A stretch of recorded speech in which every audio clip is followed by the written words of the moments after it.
So I wanted to share this story that happened a couple of months ago. I was sharing this with a patient actually 2 days ago, and I was like, I need to actually just tell everyone about this story because it's a wild example of how our brains work and what our brains hold on to. And we do a lot of talking about how trauma plays in, how the sympathetic nervous system and our fight or flight response and our stress response and all of that plays into our health and our healing journey.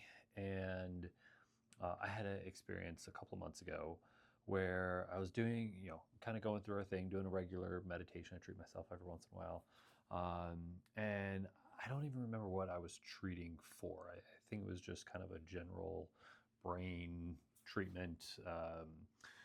And then I went into my meditation and had this um, wild flashback to something that happened when I was younger. And I don't know that I really thought of this incident as traumatic, but like objectively, I wouldn't say that it was traumatic. Like if you had asked me, like, "Hey, was this thing traumatic for you?" I would have gone like, "No." I mean, it was a like normal thing.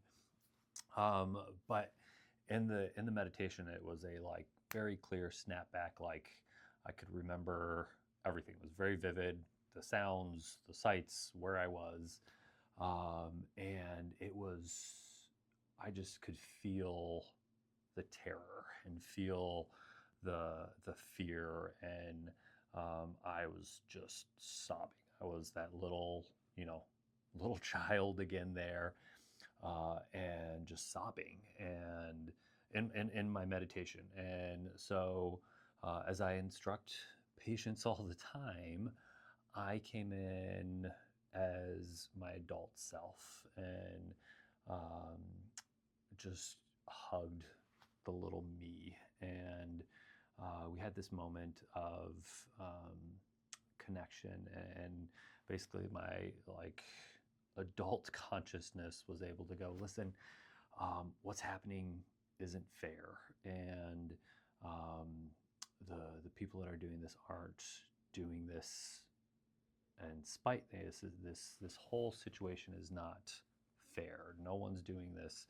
intentionally to hurt you, and we can forgive who we need to forgive. And um, it was a beautiful moment after I was violently crying.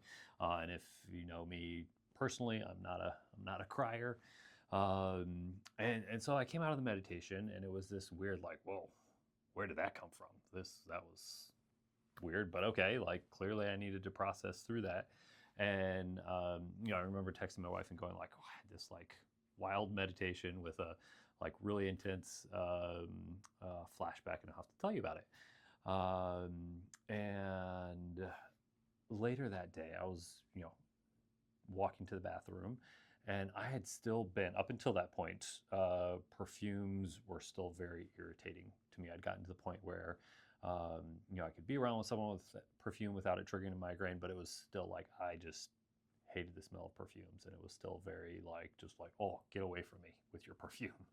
Um, and I passed someone in the hallway, and I got to the bathroom, and this, you know, thought went through my mind, and I was like, that was a good smelling perfume.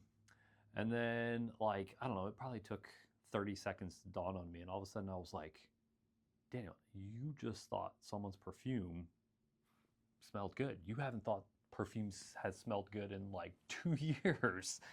And it was all from the meditation. It was through going through, and in the meditation, I wasn't treating anything for, scents or perfume or anything like that.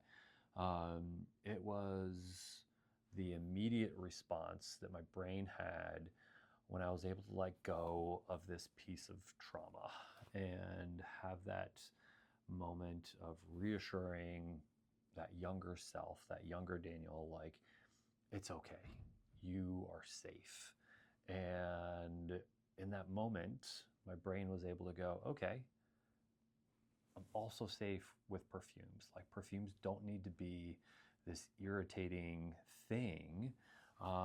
Your body can handle this. And it was just a flip of the switch. And I wanted to share this story because as you're going through a health problem, it can be really easy to latch on to the symptom and go, I have to fix this thing. Like, I have to fix the chemical sensitivity, or I have to fix the smell sensitivity, or it's this perfume that's really the problem. It's this type of smell that's the problem. It's, you know, pick your poison. But really, when we can get the body to be in a safe space, to detox properly, to work the way that it's supposed to, we don't have to be super specific and trying to get rid of or trying to fix how we deal with this particular thing or that particular thing.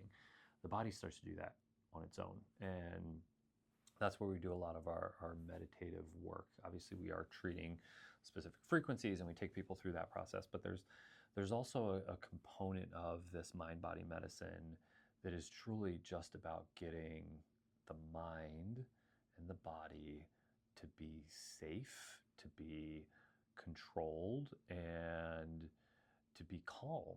And if we can get the brain and the body and the immune system and the lymphatics and all of that to be calm and to rest, dramatic things change in the body. And that was one of my experiences. I've had many experiences of like significant jumps in healing, but that was one that I haven't shared, on social media. But that was a profound, eye-opening experience for me too. And that it's not always about the thing; it's more about you. And that's where we can go back and address these things. And sometimes it's something that objectively we would go, that wasn't really traumatic. That was just part of life. But if that little you is holding on to it, and that little you was a sensitive you and is holding on to that thing of like, I'm not safe in this moment, that can continue on decades and can have an impact on your body decades later. And that's what we're here to try to solve, to try to help walk through with you. But ultimately, it should be reassuring to you to go, I can continue to get better at my meditation. I can do this stuff. And if I can do this stuff, then my body has this incredible ability to heal.